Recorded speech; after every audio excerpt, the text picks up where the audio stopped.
bannange abali mu Uganda ne wabweru wa Uganda mbalamusizza. Subiremu ekuuma obulwadde bwa COVID-19 ssenyiga omukambwe. Abalwadde mbasaasidde mbaagaliza mutereere mangu. Abalamu mwebaze Katonda. Amanya gange nze Justin Nameere. Ensonga endeese olwaleero unfortunately yakunyolwa ya buswavu naye nga fortunately oba ekirungi ekigirimu ejjayo mazima. Okugoberera posti yange gye nkoze, omuntu ayagala okweyongera okutegeera oluvannyuma lw'okusoma posti osobola okulaba vidiyo, oba abatayagala nnyo okusoma posts zinaratinga bingi, vidiyo eyinza okukuyamba n'otegeera amazima. Abajjukira emabegako awo myaka ng'ebiri, omukyala Farida Nakazi bw'asoma amawulire ku NTV ayinako ne programu, yavaayo n'agamba ensi nti nze Justin Nameere nze mpeereza bbaawe message ezimukwana, ezoonoona obufumbo bwabwe, ezoonoona erinnya lye, era n'akakasa abantu nti alina obujulizi ku buli kyayogera. Abantu abamu weewaawo banguwa okusalawo ne bagamba nti ebyo byonna kirabika bituufu, naye tulinamu abantu abeetegereza, era abantu bangi baavaayo, abamu nga naba former workmates, abalala bantu bakulu mu ggwanga, ne bamugamba bw'obanga by'oyogera tobirinaako bukakafu, jjayo posti gy'okoze ku Justin weetonde. Pozi ng'obulina n'akakasa abantu nti abulina. Nagezaako okuresipondinga abataagoberera lutalo olwo. Nze posti gye nakola yali yakwewozaako era ku peegi yange gyeri. Nali nnyinyonnyola ekituufu ekyaliwo. Ne ŋŋamba abantu Nakazi bwe byayogera ku nze byonna bikyamu. Nga simanyi Wumalusali bbaawe. Muyita Wumalusali kubanga mu biwandiiko bya kkooti gye naddukira ly'erinnya Nakazi bwe lyeyateekamu ng'erinnya lya bbaawe.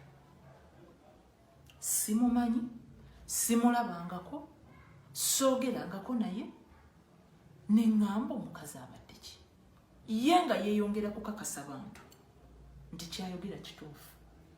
Kkooti ewa eddembe omuntu yenna alumiziddwa, bakwogeddeko ebigambo bikulumiza, bikuleetedde loosezi, bikwonoonye, okuddukira gy'eri oba poliisi n'oggulawo emisango ng'amateeka bwe gagamba. Era nagenda mu kkooti ne neekubira enduulu.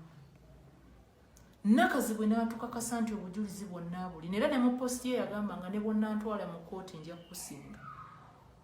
Olwatuuka mu kkooti eyatugamba alina obujulizi yatandika kutujuliza bbaawe.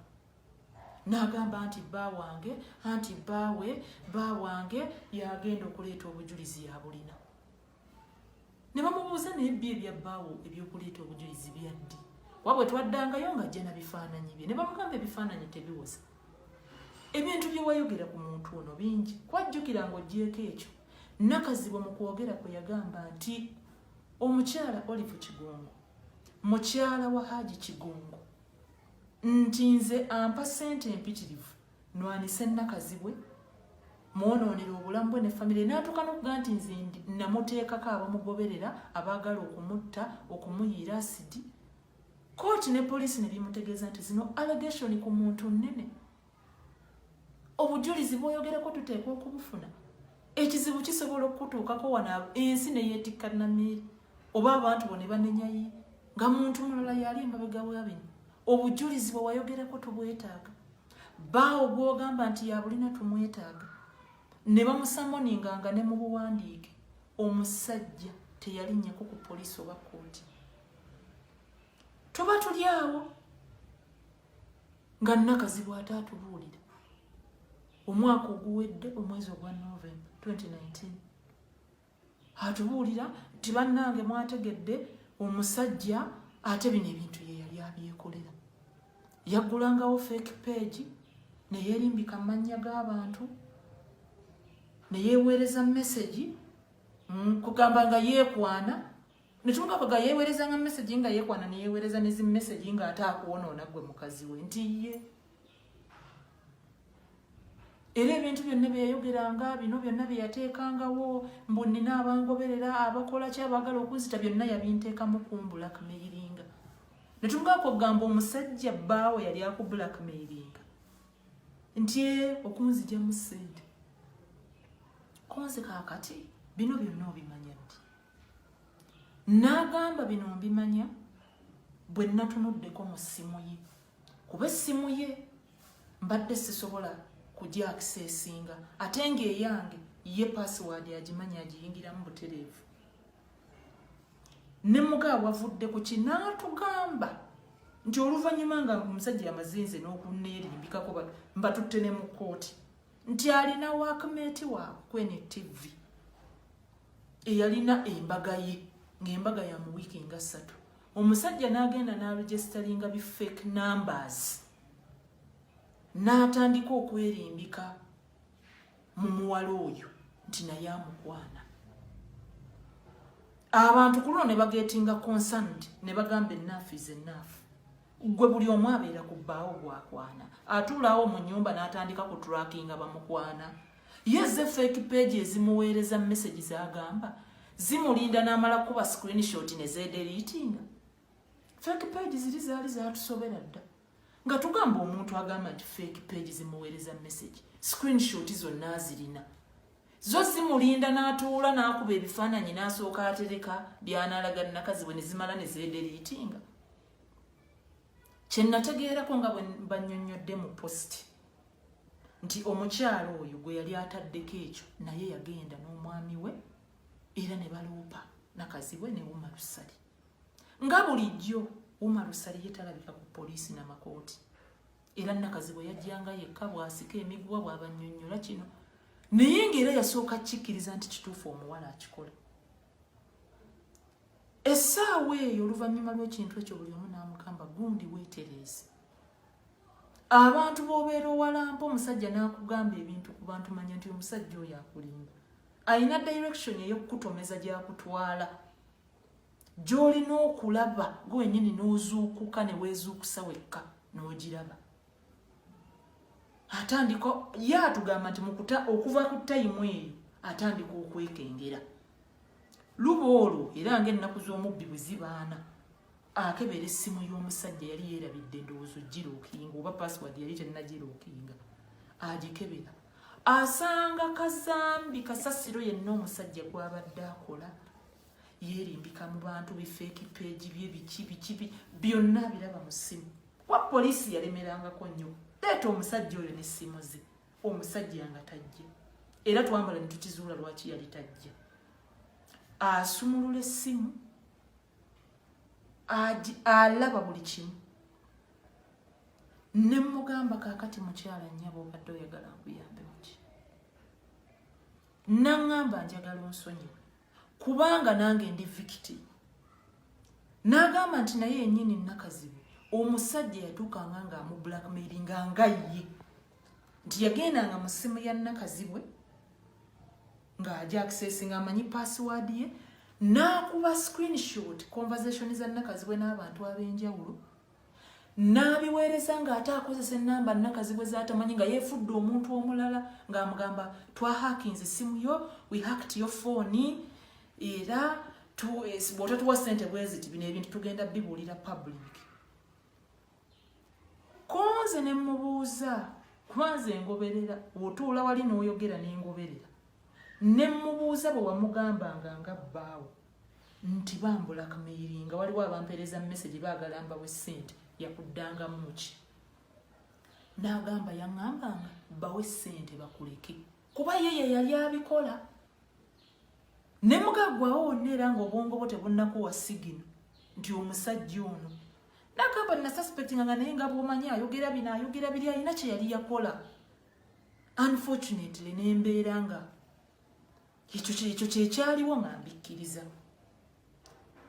ne mugamba essaawa eno omusajja ono abadde abeerawo era ng'obeerawo nti abadde abeera mu nnyumba yange konzi oyo ayina kapasite ekola ebyo alina obudde n'obwongo obutono obuyinza okutandika okwerimbika mu mannya g'abantu batuuke n'okutwala mu kkooti gy'omazeemu emyaka twewuba ku mapoliisi nga ye yali mizannyo gye ali waka wobeera n'abaana bo abaana abawala ne mugamba lwaki teweegendereza ne muganze essaawa eno sirina kyakugamba kuba kati admitins ne bwe neeyongerayo n'omusango ndi wakusinga essente ze banaakugamba okumpa nakazi bwe nkakasa tuzirina ne mugamba kakati nnyabo kwate genda ku Facebook yo gye wasooka okunteekako ebigambo ebimpaayira abantu obabuulire ti ebigambo bye nayogera ku Justin Nameere byali bikyamu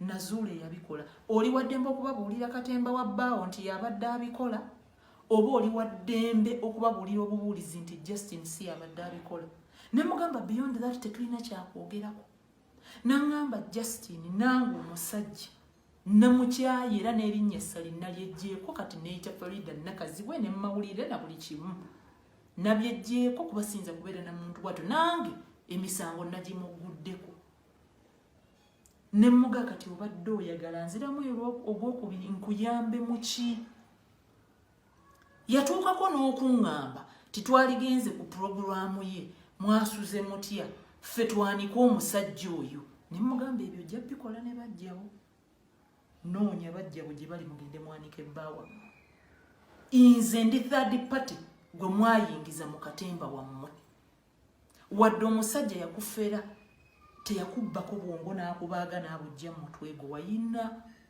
okwerowooleza ng'omukyala tewali mwana muto nti waakalaba nsi walaba alabadda walina okutuula n'ofumiitiriza omusajja ono byakugamba Katonda ajja kunjooga kunvuula kunkola byonna bye wakola morova mu lukale kubajjukira nga bwe nabagamba nti Nakazi bwe yasooka nantomentinga emyaka 2 olwampeereza message privately mugamba byoyogera sibimanyi olubuto lw'omwana wange olwokubiri lwonna nalulina ng'oli akulaga abeera mpeereza message oweereza bba wange message naye buuza ono abadde ki kati olaba yantomentingira emyaka 2 nga mugamba bannange bino ebintu sinze mbikola n'akulagako nti ne publicly teyakoma okwo era attackinga n'annumba publicly emirimu gyange egyafa mingi olw'ekintu ekyo essente zange ezaafa nyingi kuba ebintu byeyogera nga waliwo ba business partner nga patyamu ne bagasookotereza ebintu byo ne Nakazi nina foundation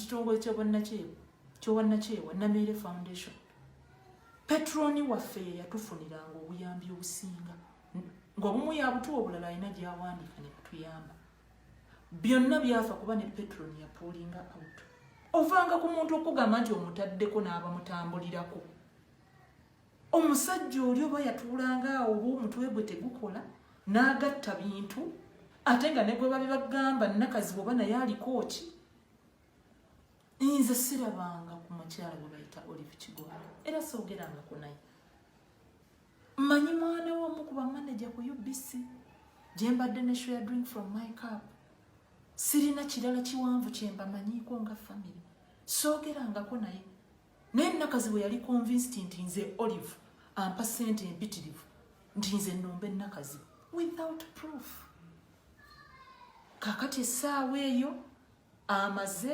alabye nti ate bbaawe yabadde abikola kati gomanya ebyo byonna ebiboozi bye wawuliranga Kigongo ayagala kutta musajja yatugamba nti omusajja yali teyagala kujja kwanjula nga talina ssente zijja kwanjula okwanjula kubulayo ennaku 3 n'apangawo ekiboozi nti nze Hajigo eyali bbaawe ayagala kunzita kati oli nti olw'okuba erinnya ly'eddene era ndowoozanga ono bwakigamba abantu tebajja ottwala nene mugaa lwaki gwe omusajja amannya gonna gazzaayo noona n'akugamba Kigongo n'akugamba omukyala Kigongo n'akugamba Nameere n'akugamba oyo munno bwe mukola Flavia era nga gwe tosobola tuula n'ogamba nti naye bannange ono buli omu ye ali ku ye nga gwe abakyala abagezigezi asobola okulaba omusajja apangapanga ebiboozi apangapanga ekibeera n'amubuuka abakyala Mukama yatuwa a gift of intuition use it kuba abafere bangi namubuuza onteeka otya mu leve eggulawo fake page muntu gwe tibannange saamanya ne mugamba kakati ekyokusonyiwa si kyekyali badde ekikulu kuba namugamba Nakazi bwe ne bwona neetondera ne bompa ssente mmeka even court can't compensate me ku damage gye nasafaringa ne psychological torture gye wateeka ku nze n'abaana bange ne famire yange n'abantu bange abanjagala. They were tortured by your allegations. Ebintu bye bewalasana byaba torturing. Ebyo byonna tolina ky'osobola kukola. Katonda yekka y'ayinza okumponya n'okunkumpese n'okundiyirira yekka. Ne mugamba kati nze saagala kwetondako. Nkuwadde amagezi. Genda ku Facebook page yo. Buulira abantu nti bye nayogera ku Nameeri si bituufu. Ne mugamba oli waddembe okunneetondera oba nedda. Ne muganza abantu b'ensobya mbeetondera. Gwe simanyi nkuzayo na ddiini yo kyekugamba na ki naye nze bwe kisinga era namuga nti singa nze mbadde ggwe n'alyetondeddewo. Oba abantu bankuba mayinja n'alize ne mbabuulira nti omukyala bye namwogerako bikyamu. Naye munsaasire nali mistaken olw'ensonga bwezi. Naŋŋamba abantu mbatya. Naŋŋamba society ya Uganda eriso judgmental Justin abantu mbatya bajja kunvuma bakole ki banzijukize bajjeyo kino bajjeyo ebifaananyi bye napostinga nga ndi n'omusajja. Ne mugamba lwaki bwe wali onnyonoona tewakijjukira nti society yaffe eri judgmental. Lwaki tewafunamu busaasizi buli gwe bw'oyagala essaawa eno nze nkubeerere nkufunire. Ne mugamba muganda wange mukyala munnange nnyabo nkuwadde ennaku 9 ng'abantu obabuulidde amazima. Ne mugamba omusango sigujjayo ng'ojjayo public emaze kumanya mazima gwe togwogera nako. Ennaku 9 bwe zaggwako naŋŋamba mu butuufu abantu mbatya. Abantu bajja kunkolako effujjo banvume nnyo. Ne mugamba nkwongedde ennaku 9 buulira abantu amazima. Era essaawa ya leero geegandeese kubabuulira ti Nakazibwe ebintu bye yayogera baawe ye yali abyekolera. Bye mbabuulira ge mazima. Court record weeziri eza mediation. Balooya we bali okubabuulira. Nakazibwe kyenjogerako ge mazima. Wabula nkulabula mukyala Nakazibwe. Singa ogezaako kuba oyina omuze ogwagala okudimonizinga abalala gwe weerungiye. Wagga okolerera nnyo okwagalwa kwa Facebook. Success yo n'ebiruubirirwa bwe bindabikira ng'ebiyimiridde nnyo ku Facebook. Naye nze nsukkakaawo. Nkulayiriraga nnyabo singa oleetawo embeera eyagala okufuula nti kyenjogerako tokimanyi. Oba eyagala okuddamu okundabisa oba okuleetawo okwegaana. Omusango ogwo kooti yo era ejja kuddamu bino byonna era ebijjeyo. Nze nakugamba ekintu kimu. Seetaaga kwetondako because sikikkiriza nti gwe Nakazibwe oyinza n'okunneetondera nga okwetondako kuli genuine. Genda ku mikutu gyo. Jjawo bye wayogera. Else kooti ejja bitugirawo. Komya okuntumira abantu. Kuba n'abantu abadde abantumira Nakazibwe. Bangi nnyo mikwano gye nze gye weeziri lwakubanga bwe nabagambye sazze byakulwana byakukola drama ejjayo bisiiti nga bwe mubiyita. Nazze kubuulira abantu mu mazima. Agaliko high court backup. Emikwano gy'abadde atuma mwebale nnyo kuba mubadde muntuukirira. Ne sisita we yajja nannyinnyonnyola nambuulira naŋŋamba munnange oli yamufuulinga. Naffe twagezaako abamu yali yatukyawa. Bambi mwenna mwebale kugezaako. Naye njagala obbajjukiza nti nze ne Nakazibwe tetwali ba enemies, tetwali balabe. Nakola ku NTV nenvawo nga tetuli ba mikwano, ne tetuli balabe. Hayi nga bw'onaakola mu kifo ng'omuntu mwemanyi nga ba workmate. Tetwali na nnyo kitugatta oba kitwawula. Kati seetaaga nnyo kutuuzibwa kwa Tabamiruka. Yaakola ekintu kimu ajja obujja kye yayogera buli omu yeeyongereyo n'obulamu bwe. Kuba ne bwe nnaagamba Nakazibwe nti essaawa eno kannemereko kooti ekusingisa omusango era naye nakimugamba ti emiliyoni ze banaakugamba okunsasula tozirina. Mediator yatubuulira nti kambabuulire gy'okoma kubanga wayanoonya erinnya ly'omuntu damage gy'ekoma ne ssente ze bakugamba omuliyirira gye zikoma. Mediator nagamba tunula ku kooti wano teri atamanyi musango guno kuba gwatu bino ebintu byammwe byatuuka wala. Era n'alabula bannange ebintu bino yenna anaaliyirira bijja kubaamu ssente nnyingi. Kati ye Nakazibwe akimanyi ti ezo ssente talina gy'agenda zijja. okoze ku TV kumpi ogenda kuweza myaka 2 okola ku TV okyapangisa ate olikola dinze ezirindirira. Wano omwana bwe yayogerako nti bannange nedda nze ndaba industry si esasula obulungi mwamwetikka gwe wennyini wamwetikka. Kati byenjogera ge mazima naawe okimanyi toyina gy'ogenda kujja ssente nze zindirira Justin. So kola ekijja mu myaka gyo, kola amazima ng'omuntu ali mu kisiibo, kola amazima ge bayita amazima. Kuba kankubuulire nnakazibwe n'omuntu yenna ndaba. Only the truth can set you free. Amazima ge gakufuula ow'eddembe. Only. Kuno okwekoza ne mwekoza bu Facebook ne mukola ki ne mubikirira ensi. Dinayo teyina kyekuyamba. Amazima ge gakufuula ow'eddembe. Era nze namugambirawo nti nze mba kuba ggwe. Nze gya bulungi nnyo abantu ne mbabuulira kuba ge mazima. Amazima kwe gakufuula ow'eddembe so so okwekoza. Maliriza ngamba bwenti. Omuntu yenna ali eyo nga baali bakuwaayiddeko gw'omanyi kyempulira. Omuntu nga tebakuwaayirizangako balituuka ne bakuwaayiriza kuba ensi ewaayira. Kati gwe bw'olaba ng'omuntu alwanirira amazima ge nga nze bwe nnwanirira amazima gange bwe ngalwaniridde okuva lwe nagenda mu kkooti mpaka bwe gaazuuka. Muleke alwanirira amazima ge. Let people fight for their truth. Because it's until you're falsely accused that you will understand lwaki balwanirira amazima gaabwe. Bw'olaba alwanirira amazima ge, muleke alwanirira amazima ge.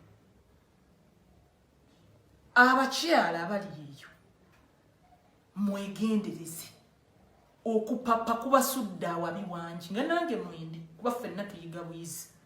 Tugezeeko okulaba nti okwegendereza kungiko kuba abafere bangi. Abafere balaavu abantu abatayagala kukola bali okupalapalanya ebitategeerekeka bangi. Sirina lutalo lwonna lwendi mu kulwanira muntu yenna nti nnwanisa nnakazi bwe nkimanyi ennaku zino nnakazi bw'abaddeko mu kusika emiguwana bano bashira gashumba zaaba batoto basipika kadaaga baani sibiriimu. Nze ebintu bye mbagamba nabizuula emyezi 7 emabega.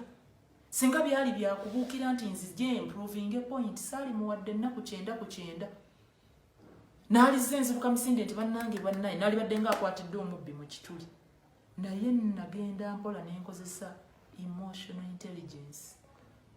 Ne muganze nkuwadde ennaku 9 ne mwongera endala. Paka bwe nalabye ng'ate waliwo akagenderere. Ak'okwagala ye asigale ng'alabika bulungi nga nze gwe yayonoona nsigadde nnyonoonese. Ne ngamba let me tell my truth. Nga mmaliriza abalabye byenjogedde ne mubiwuliriza. Njagala okwongera okutangaaza mu kintu ekimu. Omanyi nnakazi bwe yayogera bye yayogera bafolowa be oba ye yabaweerezanga ku peegi yange oba bajja buzi oba baba babadde ki ne batandika omuze ndowooza ogw'okukimba ng'oluyimba n'okukintuuma ti ggwe olina obujja ku nnakazi bwe iwajjera soofu nnakazi bwe please. Mu mawulire ge Uganda kati kino nakyo kankibayambe nkyogerere ddala kuba nze sikola nnyo vidiyo zino. I write. People read my writings naye ndowooza mubadde temundabangako nga nkoze vidiyo ninjiteeka ku Facebook oba ku mikutu gyange nga yange. Naye kati ndowooza na kino kankibagambire ddala. Nze mu mawulire ge Uganda neegomba abakyala 3. Neegomba Joyce Baagala NBS kubanga mukyala ate yakulira amawulire. Neegomba Josephine Kalungi mukyala yakulira amawulire. Emyaka 7 emabega bwe nava ku MTV naleka Josephine Anka musomi w'amawulire. Olwaleero yakulira amawulire ku the top news house. Kimpa a lot of kankyegomba ndaba nga kyegombesa. Omukyala omulala gwe neegomba ye Hatman Nalugwa Sekaaya nti asobodde okubeera mu public life mu bulamu bwa TV n'akuuma amaka ge nga ga kitiibwa. Afumbye emyaka 10. temulabangako hatimanga alengeza bbaawo amuteeka buli wamu amukolamu temulabako baana be nga abafudde ekyokukuŋŋaanya likes. Afumba emyaka 10 era ategeka anniversary celebration. Ayina bizinensi ye ya catering, alima, ayina ennimiro ze nnungi nnyo. Bizinensi ye akola emikolo eminene kuba bbaawe mugagga ayina mikwano gye bagagga. Asobodde okukuuma obufumbo bwe nga buli intact. N'abujja mu drama n'abufuula scandal free. Mwegomba kintu kyegombesa ate n'amawulire ge n'asigala nga agakola. Ng'oggyeko abo. Ate nga nabo si beegomba nti mbayinako ennugu. Mbeegomba as references. Timukwebuulirira okwange okutonotono. Ngamba Josephine has grown. Afuuse mukyala w'amaanyi.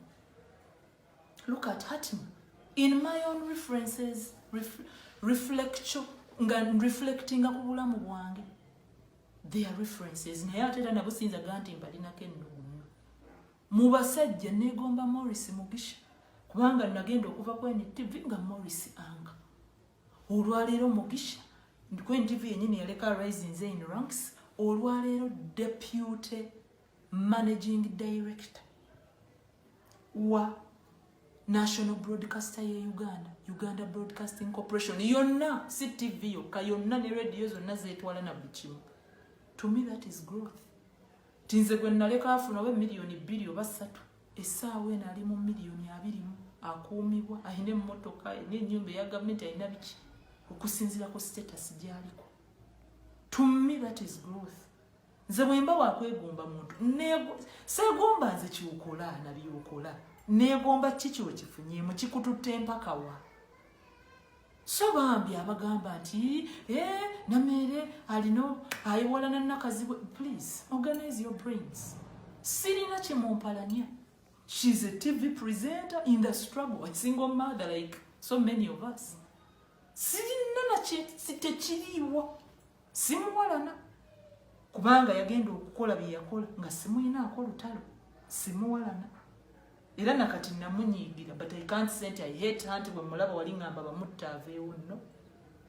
It's just that era ng'omuntu yenna okusinziira ku bye yampaayira namunyiigira. Naye simulinaako nti nze nnyinza okuba n'ennugu kwonna kazibu kuki. Nabagambye dde emyaka gy'akoledde akyapangisa. Nze kuba nti nakazibu asobola okwambala ekiteri n'ateeka ku Facebook n'afuna likes.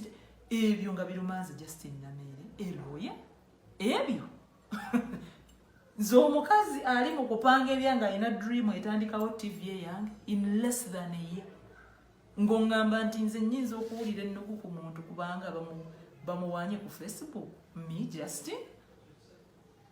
Muve ku bantu. Mulekerawo okwesibanga ku bantu nti gundi ampala n'abantu tebabaliiko. Nchiza ne mu day to day life abantu mulina omuzabaana basenga wange gundi tebanjagalisa. Bali banfitira. My workmates bakoze bwe kati. Bali tebanjagala. Bano bannyinako ennugu. Muve ku bantu. Abantu tebabaliiko. Organize your lives. Buli omu tereza obulamu bwo wonna wooli. Naye muve ku bantu okubeeteekako. Pozi ng'okirinako obukakafu. N'olwekyo bafuluwa bannakazi bwe mwamemiddemu abamanyi ennyo okuvuma okujja ku peegi z'abantu be yasindikanga n'insighting ebibinja mu bifeeki peegi byammwe mu biki. Munneesonyiwe. Ekirungi mutegedde nti bye yali ansibako bbaawe ye yali abikola. Wuma Lusali. Kati muli baddembe okulumba oba bbaawe oba mu zifeeki peegi ze yaŋŋamba nnakazi bw'ayina nga 15. Obeeteze muba mulumba mumuvumire eyo oba mudde owe wannakazi bo mukati munveeko. Leave me alone. Buli muntu kikwate mu mutwe gwo abadde akyogera oba akirowooza naawe nnakazi bwe waako. I don't have any reason to hate you Farida nnakazi bwe, to hate on you, okufitina, okubeera jealous of you. Teriiwo. Nkubuulidde abakyala mu Uganda be neegomba. Omukyala mu Africa gwe neegomba bamuyita Mutola Jaledi Keyinde. Ayina degree ya biochemistry ku mutwe. Mugagga abeera mu maka 2 bali tebalina mansions, balina 2 palaces. And she's only 40. Kumpi mwenkana emyaka. She's only 40. aweredde abaana be, afumbye makage, married to a responsible man, a pilot, abadde mu Time magazines, all sorts of what. She has lived a fulfilled life. I check out Omotola almost every day, mogoberera, you know, to the extent nti namukolako n'omukwano over time. So please, munzije mu levels eziwala n'abantu tikubanga oli Facebook champion, nedda ebirooto byange birala nnyo. Gwolaba wano nesimbye mbululu bw'abavubuka, noonya obululu district 27 ezikola Buganda. Nosula ebuvuma, nosula egindi, nosula biwoteri, nosula mu motoka, ewamu wogenze tolina na wakusula, amazzi gonna awamu gakubutudde, ewalala, because you're in the struggle for real things. Ndi mu struggle eya future esuka ku Facebook likes, please. Mwabamanye nnyo okuvoola abantu, kantwala omukisa guno nammwe mbatereze. Mulekerawo kwesibanga ku bantu, you hate so and so, you're jealous of, nedda nnyo omuntu wamwe temumunsibako.